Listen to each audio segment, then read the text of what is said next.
ఉల్లాకు సిరగట్టి ఊళ్ళోకి వచ్చనమ్మా కాలారి పూలు పెట్టి జాతరులు తెచ్చనమ్మా తంగేరు పూలు పెట్టి కంకాణ దూకేనమ్మా ముక్కు ముక్కెర పెట్టి ముల్లోకాల నెలదమ్మా ముందార చూడంగా మున్నూరు కన్నులమ్మా ఎదుగాల చూడంగా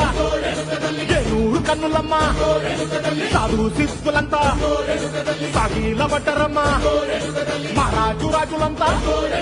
మొగారిల్లిరమ్మా కోరిక కోరంగా రంగులు పూసినాము ఆశలు తీరంగా ఏసాలు వేసినాము నీకన్నా పెద్ద దిక్కులో కాన ఎక్కడుంది నైవేద్యం పెట్టంగా మా కాడ ఏమిటుంది మనలన్నీ అలకించి మరణీయవే తల్లి